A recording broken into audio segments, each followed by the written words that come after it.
1993 പദ്ധതി ആരംഭിച്ചതാണ് നിലമ്പൂരിലെ ബൈപ്പാസ് നിർമ്മാണം. 31 വർഷങ്ങൾക്കിപ്പുറവും അത് പദ്ധതിയായി തന്നെ കിടക്കുന്നു. എന്നാൽ ഇതിനുവേണ്ടി ഭൂമി വിട്ടു നൽകിയ 200-ലധികം കുടുംബങ്ങളാണ് ഈ പദ്ധതി യാഥാർത്ഥ്യമാകാത്തതോടെ പ്രതിസന്ധിയിലായിരിക്കുന്നത്. അവരെ സംബന്ധിച്ച് ഭൂമി അവർ വിട്ടുകൊടുത്തു, പക്ഷേ സർക്കാരിന്റെ പണം ലഭിച്ചില്ല. വീട് അറ്റകുറ്റപ്പണി നടത്തുവാനോ അല്ലെങ്കിൽ എന്തെങ്കിലും അത്യാവശ്യം വന്നാൽ അതിൽ ഒന്നും ചെയ്യുവാനോ കഴിയാത്ത അവസ്ഥ. പലരും വാടക വീട്ടിലാണ് താമസം. സ്ഥലം വിറ്റുപോകാൻ കഴിയാത്ത അവസ്ഥ. അത്തരത്തിൽ പ്രതിസന്ധിയിലായ നിലമ്പൂരിലെ കുറച്ച് സാധാരണക്കാരാണ് ഞാനുണ്ട് ഇവിടെ ചോദിക്കാം എന്നതിന്റെ ഈ ലേഖത്തിൽ നമ്മോടൊപ്പം ചേരുന്നത്.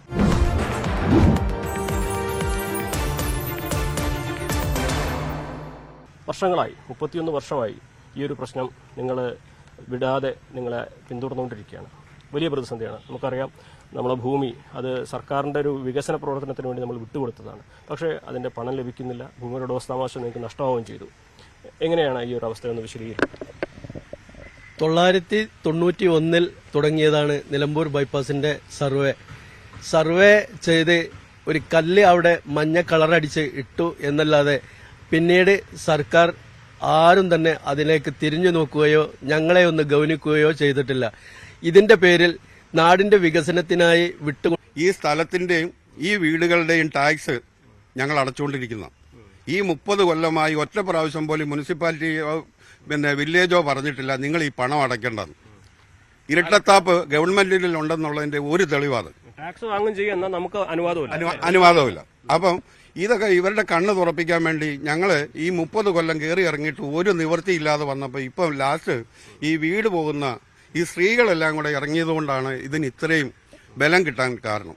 അതിന്റെ കേൾക്കാൻ ശ്രമിച്ചത്. അതിന്റെ ഒരു കാരണം ഞങ്ങൾ ഇലക്ഷൻ ബൽക്കരിച്ചു എന്ന് പറഞ്ഞിട്ട് 7 ഫ്ലെക്സ് ബോർഡുകൾ പല സ്ഥലത്തായി നിലമ്പൂരിന്റെ ഭാഗങ്ങളിൽ വെച്ചു. ഇത് പലരും കണ്ടു.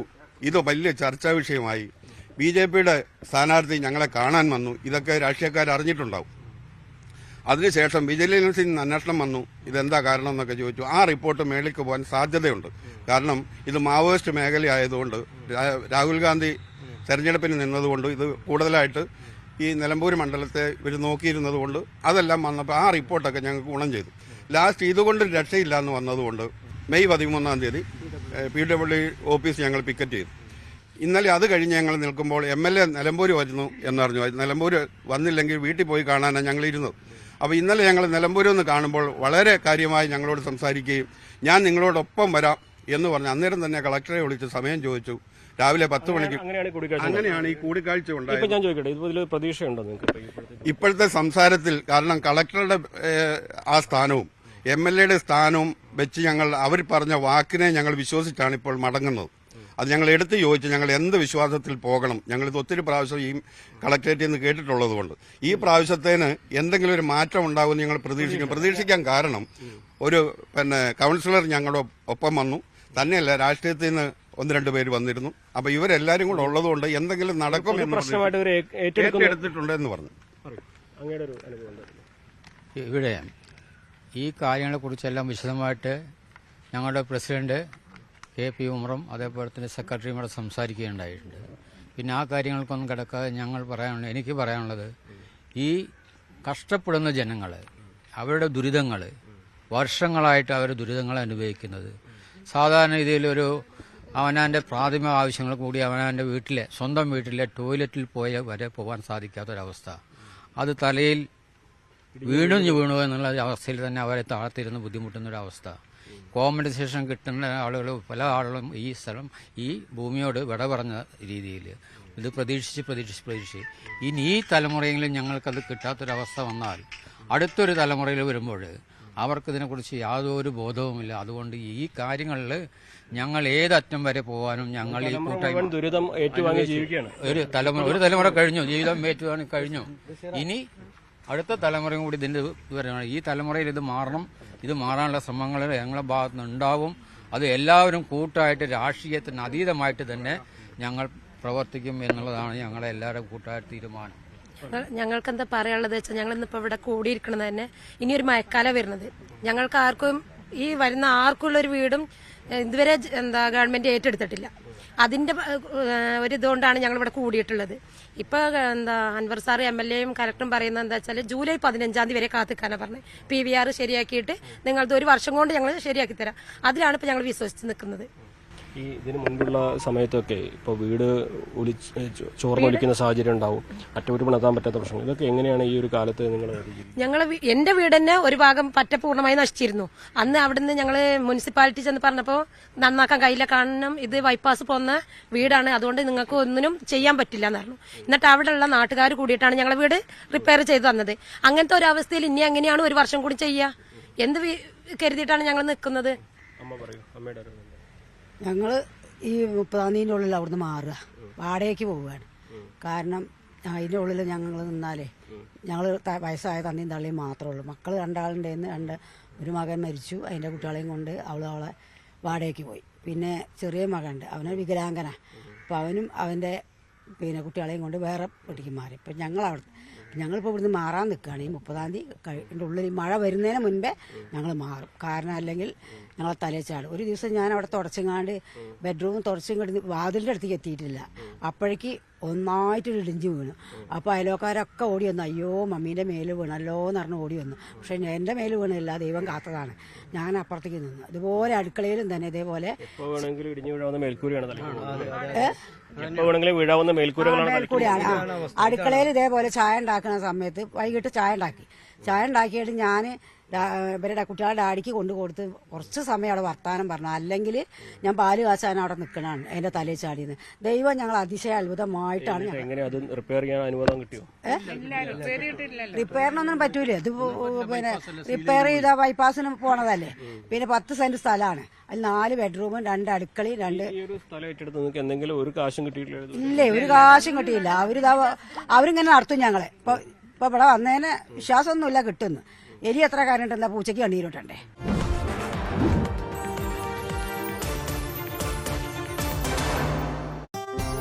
പക്ഷെ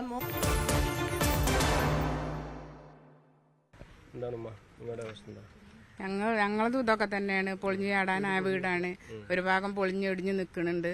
അത് പിന്നെ മുനിസിപ്പാലിറ്റി ചെന്ന് പറഞ്ഞപ്പോൾ പോലും ഇങ്ങനെ തന്നെ പറഞ്ഞത്.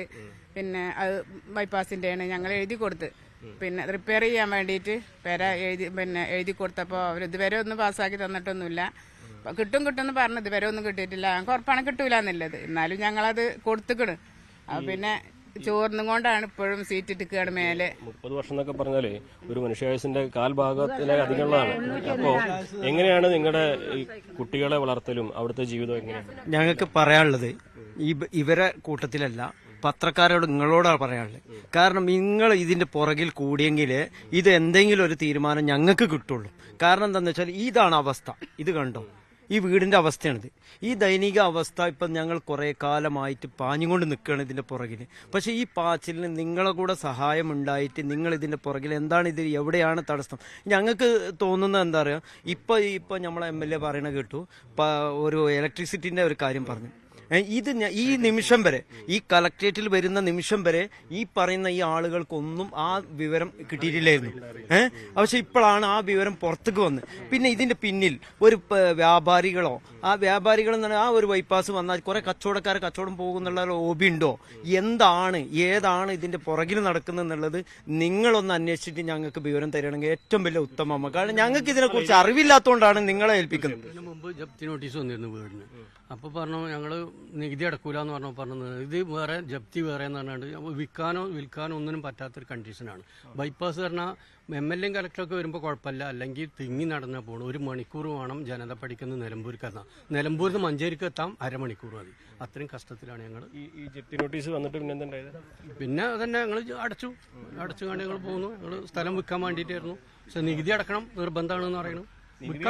നികുതി അടയ്ക്കണം, പക്ഷെ നമുക്ക് അറ്റകുറ്റപ്പണി നടത്താൻ പറ്റില്ല. നികുതി കറക്റ്റായിട്ട് നമ്മൾ എല്ലാ പ്രാവശ്യവും അടയ്ക്കണം. അത് തെറ്റിയിട്ടുണ്ടെങ്കിൽ അപ്പോൾ അതിനുള്ള ആക്ഷൻ എടുക്കും. ഇപ്പൊ നമുക്ക് എന്താ വെച്ചാൽ നമ്മളെ കുട്ടികളെ ഇന്നത്തെ കാലത്ത് കുട്ടികൾ നല്ല വിദ്യാഭ്യാസം കൊടുക്കേണ്ട കാര്യമുള്ള കുട്ടികളാണ്. അവർക്ക് സ്ഥലമല്ല വലുത്. അപ്പൊ നമുക്ക് ഈ സ്ഥലം എന്തെങ്കിലും ചെയ്ത് കഴിഞ്ഞാൽ നമ്മളെ കുട്ടികൾക്ക് ഉന്നത നിലയിലിരുന്ന് വിദ്യാഭ്യാസം കൊടുക്കാൻ കഴിയുള്ളൂ. അത് പറ്റാത്തൊരവസ്ഥയാണ്. എത്ര ഉയരങ്ങളിൽ അവർ പഠിച്ചാലും പൈസ ഇല്ലാതെന്ന് വലിയൊരു സ്ഥാനത്തേക്ക് എത്താൻ കഴിയില്ല. അപ്പൊ നമുക്ക് ഇന്ന് സ്ഥലത്തിനല്ല നമുക്ക് വാല്യൂ കൊടുക്കേണ്ടത്, കുട്ടികളുടെ വിദ്യാഭ്യാസത്തിന് വേണ്ടിയിട്ടാണ്.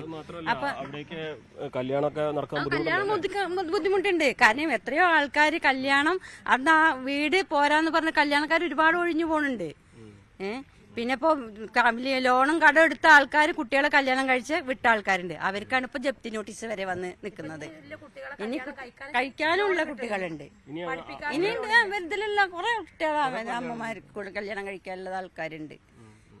നമ്മളിത് പറഞ്ഞാൽ ഓരോ മാസങ്ങളോളം നമ്മൾ ഓരോ ഇവിടെ കലക്ടറേറ്റിൽ വരുന്നുണ്ട്. 15 ദിവസം കൂടുമ്പോൾ കലക്ടറേയും കാണുന്നുണ്ട്, നമ്മളെ തഹസിൽദാരെയും നമ്മൾ കാണുന്നുണ്ട്. അമേശയമ്മ നിങ്ങളെ പേപ്പർ വർക്ക് ഞങ്ങൾ ഇത് നടന്നുകൊണ്ടിരിക്കുകയാണ്, അത് നിങ്ങളെ പേപ്പറാണ്, അത് ഞങ്ങൾ എന്നും പിന്നെ ഇവിടെ തഹസിൽദാരെടുത്ത് വരുമ്പോൾ അവർ പറയണതാണ് നിങ്ങളെ വർക്കാണ് ഇവിടെ നടന്നുകൊണ്ടിരിക്കണതെന്ന്. ഇത് കേക്കൽ തുടങ്ങിയിട്ട് തന്നെ ഇപ്പൊ 5-6 മാസമായി, ഇതുവരെ ഒന്നും എത്തിയിട്ടില്ല.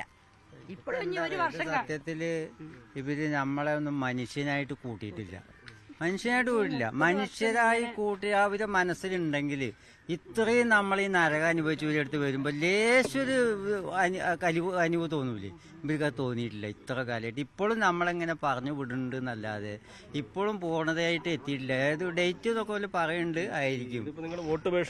ഇത്രയെങ്കിലും ആയിരുന്നു ഞങ്ങളപ്പോൾ അതിൻ്റെ ഉള്ളിൽ ഇവിടുന്ന് അങ്ങോട്ടുള്ള തെരഞ്ഞെടുപ്പുകളൊക്കെ ബഹിഷ്കരിക്കാനാ പറയുന്നത്. കാരണം ഇത് രാഷ്ട്രീയമായിട്ടല്ല, ഞങ്ങളെ ജീവിത പ്രശ്നമല്ലേ. ഈ ഒരു അംശയിൽ ഇവർക്ക് ഞങ്ങളോടൊരു കനിവ് തോന്നിയാൽ മതിയായിരുന്നു. എന്തിനു വേണ്ടിയിട്ട് ഞങ്ങൾ കൊടുത്ത് നാടിന്റെ വികസനം എന്ന് പറഞ്ഞ് കൊടുത്തിട്ടാണ് ഇവരെ കാല് പിടിക്കപ്പോ കെഞ്ചുക. നമ്മൾ വല്ല ഭിക്ഷ ചോദിക്കണ മാതിരി ചെല്ലുക പോലെ എടുത്ത് നമ്മളെ മുതൽ അവർക്ക് കൊടുത്തിട്ട് എന്നിട്ടാണ് നമ്മൾ ഇന്ന് ഈ അനുഭവിക്കുന്നത്. ഇനി ഇതിൽ കൂടുതൽ എന്താ നമ്മൾ ചെയ്യാൻ കഴിയുക? ഞങ്ങൾ എല്ലാവർക്കും ഇതേ അവസ്ഥ തന്നെയാണ് പറയുന്നത്. വീടൊക്കെ പൊളിയാനായിട്ടുണ്ട്. പിന്നെ എൻ്റെ മോനൊരു വീട് ചെറുതായിട്ട് കയറ്റുന്നത് അവരാ സ്ഥലം അളന്ന് നിന്നിട്ട് ഞങ്ങൾ കുറേ സ്ഥലം പോകും. അപ്പോൾ അതിലൊരു വീട് വെച്ചിരിക്കും മോൻ. ഇപ്പോൾ ഞങ്ങൾ അവിടെയാണ്, മോൻ്റെ വീട്ടിലാണ് ഞങ്ങൾ നിൽക്കുന്നത്. മറ്റേ വീട് പൊളിഞ്ഞാടാനായിട്ടുണ്ട്. അപ്പം അങ്ങനെ ഞങ്ങൾ നിൽക്കുന്നത്. വീട് പൊളിഞ്ഞാടിക്കണ് 2 ഭാഗമായിട്ട്. 4 കുട്ടികളെയും കൊണ്ട് ചെറിയ മക്കളാണ്, ഭയങ്കര കഷ്ടത്തിലാണ് കഴിയണത്. പേടിയാണ്. ഇപ്പൊ തന്നെ മഴ വന്നല്ലോ, ഫുള്ള് വെള്ളം അകത്തേക്കാണ്. തറവാട്ടിലാണ് നിൽക്കുന്നതൊക്കെ. അങ്ങനെയൊക്കെ ഒരു അവസ്ഥയിലാണ്. എന്തായാലും ഇതൊന്ന് വന്നിട്ടിയ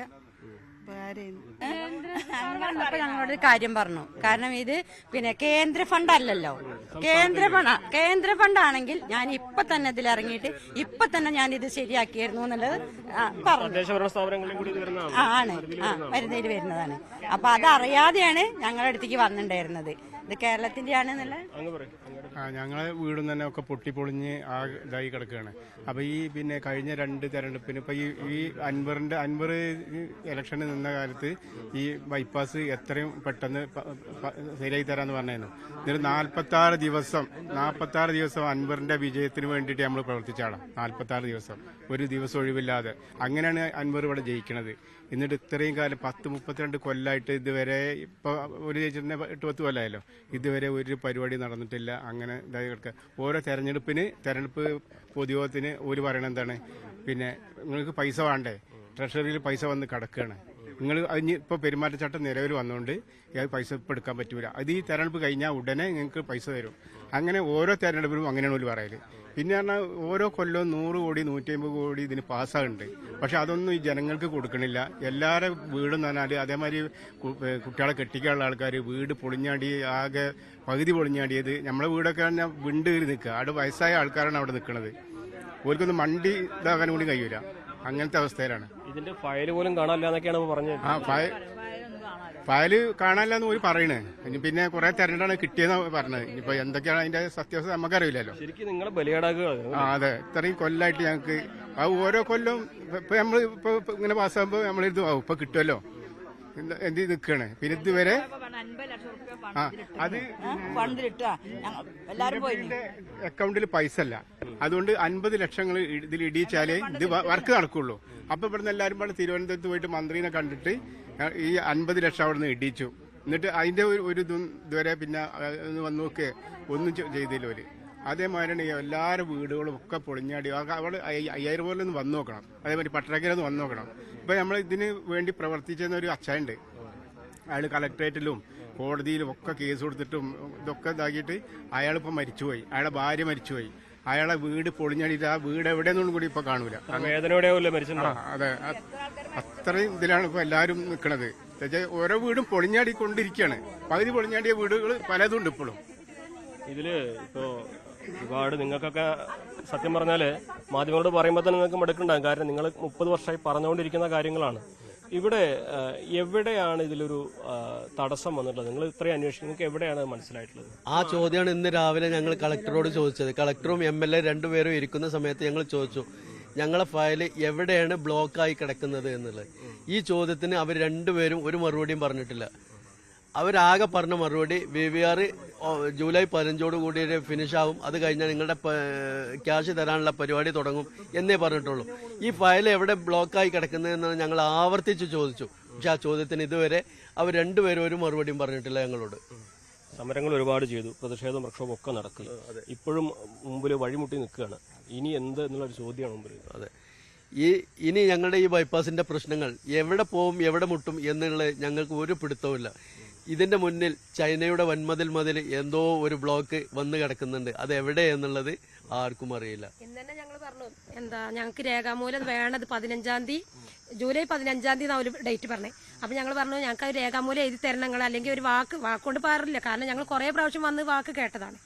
അപ്പൊ അവർ പറഞ്ഞു ഞങ്ങൾ ഉറപ്പാണ്, MLA-യും കലക്ടർ സാറും ഉറപ്പാണ്, ആ ഉറപ്പ് മതിയില്ല ഞങ്ങൾക്ക് ചോദിച്ചത്. അപ്പൊ ഞങ്ങൾ പറഞ്ഞു അങ്ങനെ പോരാ, ഞങ്ങൾക്ക് അത് ഒരു ഉറപ്പ് തന്നെ തരണം. കാരണം ഞങ്ങൾ ഒരു വർഷമായിട്ട് ഇത് കേട്ടുകൊണ്ടിരിക്കുകയാണല്ലോ. ഞങ്ങൾ വരുന്നു, തിരുവനന്തപുരത്ത് പോരുന്നു, ഇവിടെ വരുന്നു, ഞങ്ങൾ ഇപ്പൊ ശരിയാക്കാന്ന് പറഞ്ഞ് കേട്ടതാണ്. അപ്പൊ ഞങ്ങൾ പറഞ്ഞു ഒരു ഉറപ്പ് തരണം, ഞങ്ങൾ ആ ഉറപ്പ് കിട്ടിയിട്ട് ഇവിടെ നീച്ച് പോവുള്ളൂ എന്ന് പറഞ്ഞതാണ്. അപ്പൊ അവർ രണ്ടാളും പറഞ്ഞു ഉറപ്പായിട്ട് ജൂലൈ 15-ാം തീയതി BVR ശരിയാക്കി തരാം. അതിന്റെ വിശ്വാസത്തിലാണ് ഞങ്ങൾ ഇന്ന് പിരിഞ്ഞു പോകുന്നത്. നിലമ്പൂര് നിവാസികൾ മലപ്പുറം കളക്ടറേറ്റിലെത്തി കളക്ടറുമായിട്ട് ഇക്കാര്യം കൂടിക്കാഴ്ച നടത്തുകയും അവരുടെ പ്രശ്നങ്ങളും ബുദ്ധിമുട്ടുകളൊക്കെ പങ്കുവെക്കുകയും ചെയ്തു. അതിനുശേഷമാണ് ഇവരിപ്പോൾ നമ്മളോട് സംസാരിക്കുന്നത്. ഇതിനിടയിൽ നിലമ്പൂർ MLA PV അൻവർ ഈ വിഷയത്തെക്കുറിച്ച് സംസാരിച്ചിട്ടുണ്ട്. നമുക്ക് അദ്ദേഹം ഈ വിഷയത്തിൽ നടത്തിയ പ്രതികരണം, അദ്ദേഹത്തിന് പറയാനുള്ളത് എന്താണെന്നുള്ളത് കേൾക്കാം. ഈ ഒരു ബൈപ്പാസിന്റെ വിഷയം 10-30 വർഷമായിട്ട് ആ നാട്ടുകാർ അനുഭവിക്കുന്ന വലിയൊരു പ്രതിസന്ധിയാണ്. അങ്ങ് പലതവണ അതിൽ ഇടപെടാൻ ശ്രമിച്ച ഒരാളാണ്. ഇപ്പോൾ അവസാനമായിട്ട് കളക്ടറെ കണ്ട് ഈ ഒരു വിഷയത്തിൽ ഒരു ധാരണയായി ഇന്ന് പ്രതീക്ഷിക്കാമോ? എന്താണ് ഇതിലിപ്പോൾ ഏറ്റവും അവസാനമായിട്ട് സർക്കാരിന്റെ ഭാഗത്ത് നിന്ന് ലഭിക്കുന്ന പ്രതികരണം? സർക്കാരിന്റെ ഭാഗത്ത് നിന്ന് ഇത് പൂർത്തിയാക്കണമെന്നുള്ള തീരുമാനത്തിൽ തന്നെയാണ്. കാരണം ഇത്രയും വർഷം പഴക്കമുള്ള ഒരു പദ്ധതി ജനങ്ങൾ സർക്കാരിനെ വിശ്വസിച്ച് കുറേ വർഷങ്ങൾക്ക് മുമ്പ് വിട്ടുകൊടുത്ത ഭൂമി അവർക്കൊരു കോമ്പൻസേഷൻ കൊടുക്കുക എന്ന് പറയുന്നത് സർക്കാരിന്റെ ആദ്യത്തെ ബാധ്യതയാണ്. സ്വാഭാവികമായിട്ടും ഇപ്പോൾ ഈ നാട്ടിൽ ഇത്രയും വലിയ വികസന പ്രവർത്തനങ്ങളൊക്കെ നടക്കുന്ന സമയത്ത് എന്തുകൊണ്ടാണ് ഞങ്ങളെ പൈസ കിട്ടാത്തത് എന്ന് അവർ ചോദിക്കുമ്പോൾ അതൊരു ചോദ്യം തന്നെയാണ്. അപ്പോൾ അതിന് ഒരുപാട് നൂലാമാലകളുണ്ടായിരുന്നു. ഞാൻ 2016 MLA വരുന്നത്. അതിൻ്റെ എത്ര വർഷങ്ങൾക്ക് മുമ്പ് നടന്ന അക്വിസിഷനാണ്. കഴിഞ്ഞ ഗവൺമെന്റിൽ അതിനു വേണ്ടിയിട്ടുള്ള വലിയ ഇടപെടലുകൾ നടത്തി. ഇതിന്റെ ഫയൽ തന്നെ കാണാനില്ലായിരുന്നു. അതായിരുന്നു ഇതിലെ ഏറ്റവും രസകരമായ സംഗതി. ഫയല് പോലും സെക്രട്ടേറിയറ്റിൽ നിന്ന് കാണാതായി വർഷങ്ങൾ തിരഞ്ഞിട്ടാണ് ആ ഫയൽ കിട്ടുന്നത്. അത് കിട്ടി അതിന്റെ എന്താ പറയുക പ്രോസസ്സിലേക്ക് പോയി ഏകദേശം 10-40 കോടി രൂപയോളം ഒന്നാം ഘട്ടത്തിലെ കോമ്പൻസേഷൻ കൊടുത്തു കഴിഞ്ഞാൽ ഏകദേശം 2-2.5 കിലോമീറ്റർ അത് ടെൻഡറായി ആ റോഡിന് മണ്ണിട്ടും നിൽക്കുകയാണ്. ബാക്കിയുള്ള ഏകദേശം 5 കിലോമീറ്ററിലെ ആളുകളുടെ പൈസയാണ് ഈ രണ്ടാം ഘട്ടത്തിൽ കൊടുക്കാനുണ്ടായിരുന്നത്. ഇലക്ട്രിസിറ്റിയുടെ KV 66 KV ലൈന് ഈ റോഡിലൂടെയാണ് പാസ് ചെയ്യുന്നത്. സത്യത്തിൽ അത് എക്വയർ ചെയ്തോടത്ത് തന്നെ എന്താ പറയുക ഒരു ശാസ്ത്രീയമായ പഠനമോ കാഴ്ചപ്പാടോ ഇല്ലാതെയാണ് ഈ ബൈപ്പാസ് മാർക്ക് ചെയ്തിട്ടുള്ളത്. ഒരു ഹൈടെൻഷൻ ലൈന് പോകുന്നതിന്റെ താഴത്തുകൂടെ നേരെ അതിലങ്ങോട്ട് ബൈപ്പാസ് കൊണ്ടുവന്നോ എന്ന് പറയുന്ന ഒരു തീരുമാനമാണ് മുൻകാലത്തിലുണ്ടായത്. അപ്പോൾ ആദ്യത്തെ ഒന്നാം ഘട്ടം കഴിഞ്ഞപ്പോൾ സ്വാഭാവികമായിട്ടും ഈ KV ഹൈടെൻഷൻ ലൈനുകൾ മാറ്റുക എന്ന് പറയുന്നത് അപ്രായോഗികമാണ്. അപ്പോൾ സ്വാഭാവികമായും KCB അതിനെ ഒബ്ജക്റ്റ് ചെയ്തു. മാത്രമല്ല ഈ പോസ്റ്റ് നിൽക്കുന്ന സ്ഥലങ്ങളിൽ അവരെ അക്വയർ ചെയ്ത അവർ ലീസ് ചെയ്ത സ്ഥലമാണ് ഈ ലൈൻ പോകുന്നതൊക്കെ. ഇതിന്റെ രണ്ട് ഭാഗത്തുമാണ് ഈ ഭൂമിയായി കിടക്കുന്നത്. സ്വാഭാവികമായിട്ടും KCBയെ സംബന്ധിച്ച് അവർക്കതിൽ വലിയ ഒബ്ജക്ഷൻ ഉണ്ട്. പിന്നെ മാത്രമല്ല ഈ ലൈനുകൾ പല സ്ഥലത്തും ബൈപ്പാസ് അവർ മാർക്ക് ചെയ്തതിന് അടിസ്ഥാനത്തിൽ ഈ ഹൈടെൻഷൻ ലൈനുകൾ പല സ്ഥലം 6-7 സ്ഥലത്ത് സിഗ്സാഗിൽ ഈ റോഡ് ക്രോസ് ചെയ്ത് പോവാണ്. അപ്പോൾ അത് വലിയ സെക്യൂരിറ്റി പ്രശ്നമാണ്. ഒരു നിലക്കും KCBയെ സംബന്ധിച്ചിട്ട് ഞങ്ങൾക്ക് അതിന് ടെക്നിക്കൽ സാങ്ഷൻ തരാൻ പറ്റില്ല എന്ന് പറഞ്ഞിട്ട് 3.5 വർഷത്തോളം അങ്ങനെ പോയി. അങ്ങനെ ലാസ്റ്റ് നമ്മളെ പിണറായി ഗവൺമെന്റിന്റെ അവസാന ഘട്ടത്തിൽ മുഖ്യമന്ത്രി തന്നെ ഇടപെട്ട് PWDയെയും KSEB മിനിസ്റ്ററെയും സംയുക്തമായി യോഗം ചേർന്ന് ഈ അന്ന് 7.5 കോടി രൂപ ഈ പോസ്റ്റുകൾ ഹൈടെൻഷൻ ലൈന് സിംഗിൾ മോണോപോൾ ആക്കാൻ വേണ്ടിയിട്ടുള്ള തീരുമാനമെടുക്കുകയും PWD അതിന് വരുന്ന ചെലവ് 7.5 കോടി രൂപ PWD KSEBക്ക് കൊടുക്കാമെന്നും അന്ന് തീരുമാനമായി. ആ തീരുമാനത്തിന്റെ ഫലമായിട്ട് മൊത്തത്തിൽ ഇനി ബാക്കിയുള്ള വർക്കുകൾ ഒരു കോംപ്രിഹെൻസീവ് പുതിയ എസ്റ്റിമേറ്റ് അപ്പോഴേക്കെന്ന് വെച്ചാൽ നോട്ടിഫിക്കേഷൻ്റെ പീരീഡ് കഴിഞ്ഞ് 3 വർഷമായി അത് എക്സ്പയർ ചെയ്യാൻ പോകുന്നു. അപ്പോൾ പുതിയ നോട്ടിഫിക്കേഷൻ വരുന്നു. അങ്ങനെ ഇപ്പോൾ പുതിയ നോട്ടിഫിക്കേഷൻ വന്നു. മൊത്തത്തിൽ ബാക്കി വരുന്ന എല്ലാം ഈ KSEBയുടെ ഈ വിഷയം ഉൾപ്പെടുത്തി ഇപ്പം ലേറ്റസ്റ്റ് BVR റിപ്പോർട്ട് എന്ന് പറയും, ബേസിക് വാല്യൂ റിപ്പോർട്ട്, അത് പുതുതായിട്ട് തയ്യാറാക്കാൻ വേണ്ടി പറഞ്ഞു. ആ പുതുതായിട്ട് തയ്യാറാക്കാൻ വേണ്ടിയിട്ട് കഴിഞ്ഞ ഈ മാർച്ചിൽ ഇപ്പം 3 മാസം മുമ്പാണ് ഗവൺമെന്റ് ഓർഡർ വന്ന് ഇപ്പോൾ കളക്ടറേറ്റിൽ ഫയൽ കിടക്കുകയാണ്. അപ്പോൾ ഇലക്ഷൻ കഴിഞ്ഞ സ്ഥിതിക്ക് ഇത് അടിയന്തരമായിട്ട് BVR റിപ്പോർട്ട് ഇവിടുന്ന് പോയെങ്കിൽ അടുത്ത സ്റ്റെപ്പിലേക്ക് നീങ്ങുള്ളൂ. BVR റിപ്പോർട്ട് തയ്യാറാക്കാൻ സ്പെഷ്യൽ ടീമിനെ ഉണ്ടാക്കാൻ ജൂലൈ 15-ാം തീയതിക്കുള്ളിൽ BVR റിപ്പോർട്ട് തയ്യാറാക്കി ഇവിടുന്ന് ജില്ലാ കളക്ടർ ഗവൺമെന്റിലേക്ക് ഇവിടുന്ന് സർവ് ചെയ്യാം എന്നതാണ് ഇന്നെടുത്തുള്ള തീരുമാനം. എന്താണെങ്കിലും നിലമ്പൂരിലെ ഈ ബൈപ്പാസ് വിഷയം അത് അനന്തമായി നീണ്ടു കിടക്കുന്ന ഒരു സാഹചര്യം. ഇനിയിപ്പോൾ നമ്മുടെ എല്ലാവരുടെയും ഈ സങ്കടം അത് അവർ ആവർത്തിച്ചതാണ്. എങ്കിലും അവരുടെ വിഷമം പരിഹാരമാകണമെങ്കിൽ ഈ ഒരു നിലമ്പൂർ ബൈപ്പാസ് എന്നത് യാഥാർത്ഥ്യമാകണം, അല്ലേ? ഇനി ഞങ്ങൾ ഇതിൽ നിന്ന് പിന്നോട്ട് പോകാൻ ആഗ്രഹിക്കുന്നില്ല. ഇത് രണ്ടിലൊന്ന് അറിഞ്ഞിട്ടല്ലാതെ ഞങ്ങൾ പുറകോട്ടില്ല. ഇനി എവിടെ സമരം ചെയ്യണോ ഞങ്ങൾ അവിടെ സമരത്തിന് ഇറങ്ങുകയാണ്. ഇനി ഞങ്ങൾ പിക്കറ്റ് സമരങ്ങൾ ഇങ്ങനെ ആണ് ഞങ്ങൾ ആലോചിച്ചിരിക്കുന്നത്. ഞങ്ങളുടെ ഈ കൂട്ടായ്മ വീണ്ടും ശക്തി പ്രാപിച്ചു വരും. പലരും കൂടാമെന്ന് പറഞ്ഞിട്ടുണ്ട്. അപ്പോൾ എല്ലാവരെയും കൂട്ടി ഞങ്ങൾ സമരത്തിന് ഒരുങ്ങുകയാണ്. അപ്പോൾ സമരത്തിന് പോകേണ്ടി വരത്തില്ല എന്നാണ് കളക്ടർ പറഞ്ഞിരിക്കുന്നത്. അത് വിശ്വസിച്ച് ഞങ്ങൾ ഇവിടെ നിന്ന് മടങ്ങുകയാണ്. തീർച്ചയായും സാധാരണക്കാരാണ് ഇവർ. അവരുടെ ജീവിതത്തിലെ വലിയ ഒരു കാലയളവ് ഈ ഒരു പദ്ധതിക്ക് വേണ്ടി മാറ്റിവെച്ചതിൽ ദുരിതത്തിലായവരാണ് ഇവരെല്ലാം. ഇവരുടെ ഈ ദുരിതം തീർക്കാൻ സർക്കാർ അടിയന്തരമായി ഇടപെടുക തന്നെ വേണം. അതല്ലെങ്കിൽ വലിയ പ്രതിഷേധങ്ങളും പ്രക്ഷോഭങ്ങളുമൊക്കെ ഈ സാധാരണക്കാരുടെ ഭാഗത്തുനിന്നും ഉണ്ടാകും. അത് പരിഷ്കൃത സമൂഹത്തിന് ചേരുന്നതല്ല എന്നുകൂടി പറയാതെ വയ്യ. ഞാനുണ്ട് ഇവിടെ ചോദിക്കാൻ ഇവിടെ പൂർണ്ണമാവുകയാണ്. നമസ്കാരം.